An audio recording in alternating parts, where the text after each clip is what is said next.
Aquí comienza Sin Cita Previa, con dos pediatras en casa, un podcast de Adeslas.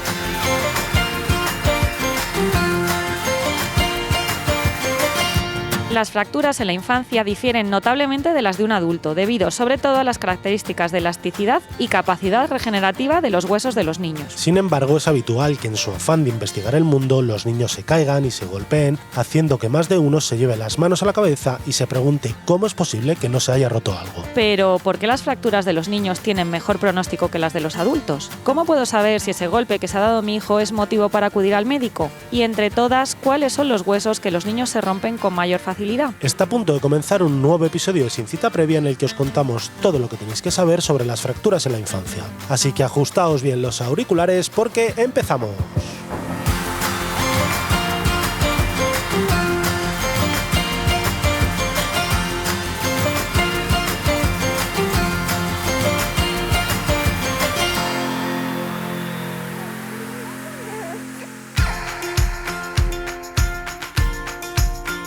Bienvenidos una semana más a Sin Cita Previa, un podcast de Adeslas. Aquí estamos Elena Blanco. ¿Qué tal, Elena? Muy bien. Yo soy Gonzalo, dos pediatras en casa para servirles a ustedes.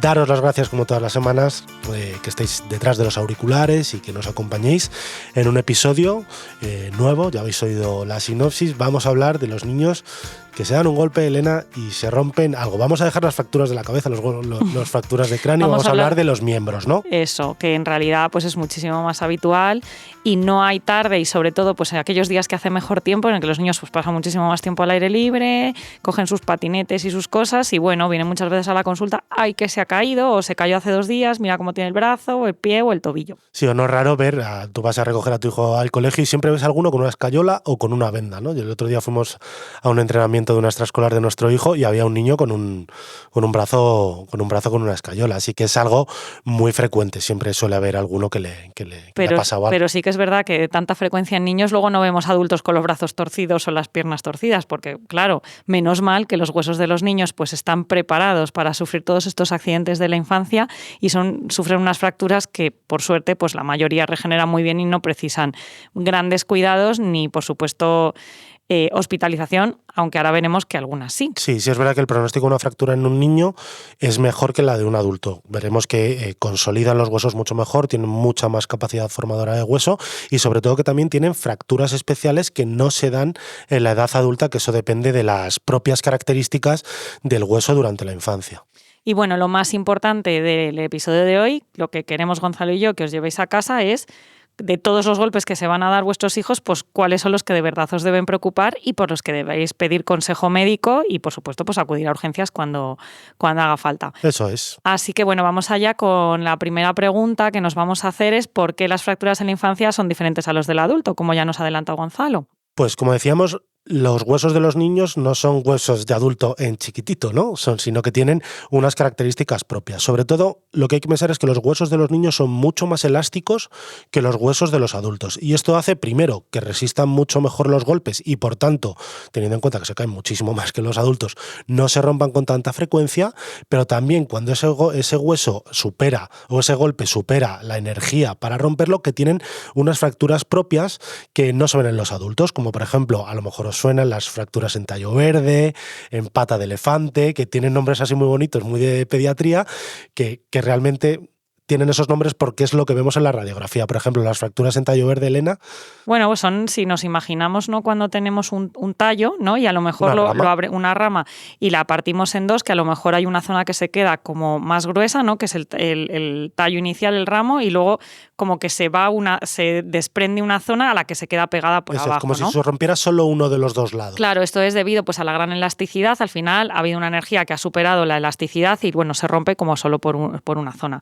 O la famosa pata de elefante, que en realidad es como un aplastamiento del hueso, ¿no? Que se produce un poquito de acortamiento y da esta imagen de, pues eso, si nos imaginemos cómo es la pata de elefante, ¿no? Que es más gruesa por abajo que por arriba. Sí, como si se hubiera empotrado el hueso en sí mismo. Y sigue contenido, que luego esto va a ser importante, por el periósteo, que es una que lo que hace es como una funda que recubre el hueso, que contiene el hueso, pues en una fractura de pata elefante el hueso está roto, pero no se ha roto el periósteo. Y el periósteo también tiene mucho interés porque es esa funda que rodea el hueso que está muy vascularizado y que lo que hace es aumentar la capacidad regenerativa del hueso y de su remodelación cuando hay una fractura. Ahí están todas las células del hueso generándose, ¿no? Por esa rápida capacidad. También el hueso es un hueso en crecimiento y entonces está todo ahí formándose. Bueno, esto hace, claro, que recuperen más rápido, que tengan estas formas especiales. Y bueno, y recordando que es un hueso en crecimiento, pues además tienen esas placas de crecimiento que suelen estar en los extremos de los huesos, sobre todo si hablamos de los huesos largos, que bueno, dan lugar también a unas fracturas propias en la infancia que pueden afectar a estas placas de crecimiento, y esas son las que especialmente nos preocupan a los pediatras, que son más graves, menos frecuentes por supuesto, pero que podrían producir pues una alteración del crecimiento del hueso en el futuro o una deformidad. Entonces, bueno, ojo también a las fracturas de las placas de crecimiento de los huesos. Claro, si se rompe un cartílago de crecimiento, lo que ha dicho Elena, no es lo mismo, que a lo mejor puede crecer más por un lado que por otro y dar luego a una deformidad. Claro, Elena, y hemos hablado que tienen fracturas propias, que se rompen más, que se rompen menos, pero ¿cómo puedo saber si mi hijo se ha roto algo? ¿Se ha caído? ¿Se ha ido en la bici y se ha chocado contra un árbol o estaba subido al tobogán y ha echado el brazo y tengo la duda de al niño le duele? Porque claro, se ha dado un golpe y duele. Bueno, claro, los golpes... ¿Cuándo voy al médico? Los golpes duelen, eso lo tenemos claro, ¿no? Y tras un golpe, pues el niño llora. Sí, bueno, pues ya ha pasado este momento en el que vemos que ha pasado y lo vemos. La mayoría de los golpes pues van a tener un dolor intenso inicial y muchas veces pues no vamos a ver ninguna lesión externa, ¿vale? Quiero decir que con esto no vemos un moratón grande ni tampoco vemos una deformidad. ¿Cuándo nos tiene que preocupar? Pues que justo después del golpe vemos, hombre, por supuesto, si vemos una lesión abierta con el hueso que lo estamos viendo, yo creo que o mucha hemorragia, eso no le daría a nadie duda, ¿no? Pero son las lesiones cerradas, ¿no? Las que nos importan, pues aparece un gran hematoma en el momento, aparece una deformidad muy evidente, de repente el niño dice no puedo girar la muñeca o no puedo apoyar el pie. Sí, eso es lo que llamamos nosotros impotencia funcional, ¿no? Que no hace la función, o sea, si un niño se da un golpe y cojea, claro.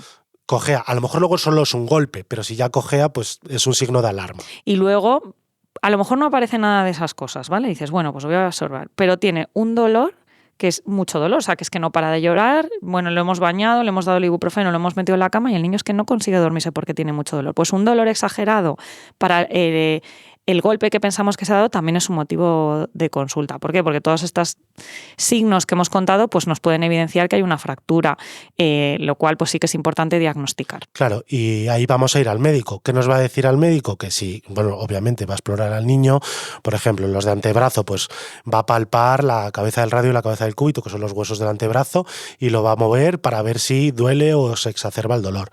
Si consideran que la exploración es lo suficientemente importante como para pensar que hay una fractura, pues lo que nos va a decir es que tenemos que hacer una radiografía, que al final es la prueba que nos va a confirmar una fractura, porque los huesos, las radiografías, que los atraviesa un rayo X, los huesos no dejan pasar el rayo X, entonces cuando hay una fractura se ve una línea, y entonces la forma de confirmar una fractura es con una radiografía. Sí que es verdad que hay veces que no se ven las fracturas en los rayos X y hay una prueba que ve todavía mejor el hueso, que es el escáner. Pero es muy raro pedir un escáner por una fractura, salvo en huesos muy concretos, el escafoides, en una cabeza de radio que no se ve, alguna cosa súper concreta y hay una cosa que puede implicar en el pronóstico, porque radia mucho. No, y otra cosa que también es importante, que la radiografía, pues claro, el hueso es un objeto, ¿no?, que es en 3D, o sea, tiene 3 dimensiones, y las radiografías, pues todos sabemos que es como una foto, ¿no?, que es en 2 dimensiones. Entonces, muchas veces dices, no se ve en una, le hacen la que se ve de delante a atrás y luego el lateral del hueso. Bueno, es importante también, normalmente siempre hay 2 proyecciones que llamamos, porque a lo mejor no se ve en una, pero sí que se ve en otra, ¿no? Pero bueno, esto siempre el médico que lo pida, pues lo va a valorar, y hay veces que no se ve y dice, bueno, pues vamos a ver, en 2-3 días podemos repetir la imagen o ver un poco la evolución. Claro, y sobre todo es importante ante esos signos hacer esa radiografía, porque claro, el pronóstico de me he dado un golpe y no tengo fractura no es lo mismo que me he dado un golpe y tengo una fractura, porque el tratamiento obviamente va a diferir de poner una escayola o no ponerla, o incluso una intervención quirúrgica, a pues bueno, niño, pues te tomas el antiinflamatorio y esperas unos días a ver qué tal estás. Ahora vamos. Y ahora vamos con el pediconsejo. En el caso de que tu hijo se haya dado un golpe y tenga dolor, puedes darle un analgésico como el ibuprofeno. Si pasadas unas horas persiste el dolor más allá de lo razonable, es recomendable que acudáis a urgencias para que lo valoren.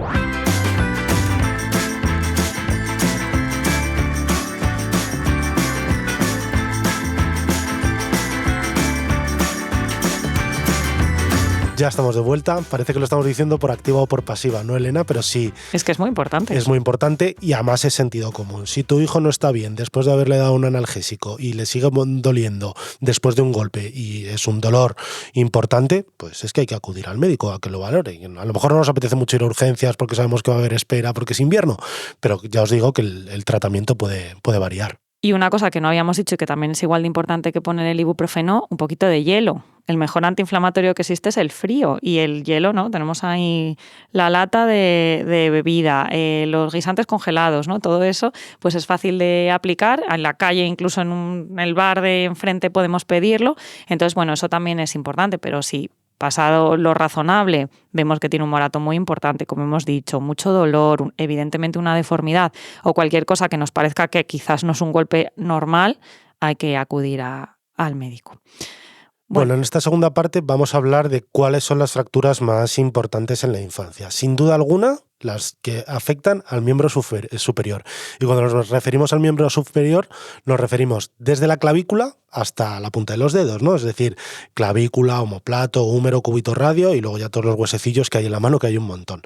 Por debajo de los 5 años, lo más frecuente va a ser la fractura de la clavícula y el tercio distal del húmero, es decir, las que llamamos nosotros supracondilias, que están cerca del codo. Ahora hablaremos un poquito más de ellas. Justo, ¿no? Por encima del codo. ¿Y en los niños que ya tienen más de 5 años? Pues la parte como más alejada del hombro, ¿no? Que serían las de la muñeca, que es las conocidas como las de la cabeza del radio, aunque también puede afectar al radio y al cúbito, y la de los huesos de la mano. Estos son más habituales en los niños más mayores, ¿vale? Esto también es un poco lo que hemos dicho antes, porque, claro, a medida que crecemos, los golpes van a ser diferentes, porque cada niño hace una cosa, pero son diferentes la osificación de los diferentes huesos a lo largo de la vida. Y esto, no lo habíamos dicho antes, Elena, las fracturas de los niños son también con mejor pronóstico porque, claro, los niños tienen mucha capacidad formadora de hueso a diferencia de los adultos o las personas ancianas que suelen tener osteoporosis, ¿no? Que es una de las cosas que hace que las fracturas... Es justo lo contrario. Todo lo contrario, que te falta hueso y si aparte que te lo rompes con más frecuencia, claro, luego que consolide también es más difícil. Claro. Y luego las extremidades de miembros inferiores son más raras, ¿no? Las de las piernas o los pies. Claro, a ver, son más raras y también más graves. Necesitan golpes de muchísimo más energía, mucho más grandes. Por tanto, no es esperable que un niño en un juego normal, ¿no? En una caída normal, pues se rompa el fémur. Sí que es verdad que hay una fractura muy típica, que es la de la zona de la tibia, que se llama la fractura de los primeros pasos, que son esos niños pequeñitos que están aprendiendo a andar, pues se caen, se retuercen y, bueno, a veces es hasta difícil de diagnosticar, ¿no? Porque es un niño pequeño que empieza a cojear o que rechaza la deambulación. Pues bueno, recordar que existe esta fractura tan especial de niños que además todavía no tienen desarrollado el lenguaje a esta edad y simplemente a lo mejor llorarán o eso. Y rechazan la marcha o gatear, caminar. Ese tipo de cosas. Bueno, y ahora por hablar un poco más específico de estas fracturas que hemos dicho que son las más habituales, las de la clavícula y el codo, que hemos dicho que son las de los niños que son un poquito más pequeños, pues bueno, la clavícula, recordar que está justo en la zona del hombro, por delante, encima de la caja torácica, y estas son muy típicas de las caídas laterales en las que apoyas con el hombro. Es un hueso que es alargado, es bastante finito y amortigua muy bien este tipo de caídas y, por tanto, pues para amortiguarlas pues se fractura con facilidad. Claro, has incluso dicho caídas laterales. Nacido, ¿no? Saliéndonos de los niños, hay un deporte que es el ciclismo, que la fractura, sin duda alguna, más frecuente es la de la clavícula. ¿Por qué? Porque de la bici, hombre, pueden salir disparos hacia adelante, pero normalmente de una bici te caes de lado, que a los niños también les puede pasar. En esa caída de lado apoyan el hombro, superan la energía y, como es un hueso largo, plas, rompe. Y luego hay otra cosa, ahora decimos cómo se curan, que tienen muy buen pronóstico, pero ¿qué niños también se rompen la clavícula para un hecho muy concreto y que muchas veces les salva, entre comillas, un poco la vida? Esto muchos padres seguro que lo han oído porque les ha pasado, ¿no? Durante el momento de la expulsión en el parto, un niño que nace por vía vaginal libera la cabeza y después un momento como muy clave es que libere los hombros, que en realidad es la parte más ancha. Entonces normalmente saca primero un hombro y luego el otro. Pues aquellos niños que son un poquito más grandes o que tienen un poquito más de dificultades para nacer, pues el bebé en el momento justo de la salida se oye clac y se ¿Por qué? Porque se ha partido la clavícula para... Se la ha roto el solo, por decirlo de alguna manera. Para disminuir la anchura para nacer y hasta a veces ni nos damos cuenta y en otras ocasiones, pues al explorar al recién nacido al día siguiente, dicen, ay, pues mira, pues sí, pues se le nota aquí o mueve un poquito menos el brazo. Sí, o tiene un poquito más de llanto. Es una fractura que tiene súper buen pronóstico. Tanto en el recién nacido como en el niño más adelante, más mayor, ¿no? Generalmente pues va a ser tratar el dolor y ni siquiera, o sea, no va a requerir más que poner un vendaje o un cabestrillo para mover menos el hombro para que te duela menos. Porque no se escayola la clavícula. Claro, y además se regenera el hueso, el hecho de cómo se cura la fractura pues se hace en muy poquitos días y simplemente pues hay que tratar el dolor inmovilizando un poquito y ya está. Yo tenía un adjunto que decía que es que la clavícula da igual lo que le hagas. Si pones un trozo del hueso en la esquina de una habitación y el otro en otra esquina, se va a acabar pegando, con lo cual tienen todas muy buen pronóstico. Sí que es verdad que hay que avisar a los padres de los niños que se han roto la clavícula, como es un hueso que está muy superficial, que nos lo podemos tocar todos ahí, que normalmente como a los días aparece un bulto. Eso no significa que esté mal, eso es como el puente que se está haciendo en la fractura, formando lo que llamamos callo de fractura, para luego consolidar. Y entonces te aparece ahí un bulto. Claro, hay veces que lo diagnosticas en ese momento. Se cayó, lloró. Y ahora tiene un bulto. El brazo parece que lo movía bien, o sea que era difícil, ¿no?, diagnosticarlo. Y le vemos el bulto o incluso el hematoma que aparece más tarde, pues decimos, pues mira, pues se rompió la clavícula, ya se está curando. Quedaros tranquilos porque ese bulto luego desaparece, o sea, es como un pegote de pegamento muy gordo para que el hueso quede y luego se autolima para quedar otra vez finito. ¿Y las fracturas del codo, Elena? Pues estas ya son niños a lo mejor un pelincito... Y preocupan un poco más, ¿no? Claro, un pelincito más mayores, es el típica caída que te vas a caer como de culo y apoyas el brazo. Con el brazo, o sea, apoyas el brazo extendido y entonces se produce un aumento de presión y entonces parte el húmero en la parte cercana al codo, justo por encima. Entonces esto en este momento pues es una caída bastante dolorosa, el niño se queja de que no puede doblar el codo, incluso girar la muñeca de arriba abajo tienes esa limitación funcional y dependiendo, claro, esto como está en una zona cercana a una articulación, pues es muy importante valorar bien y que quede bien alineada los huesos de la mano para poder mantener la función tanto de la articulación del codo como de la funcionalidad del brazo, ponerlo para arriba y para abajo.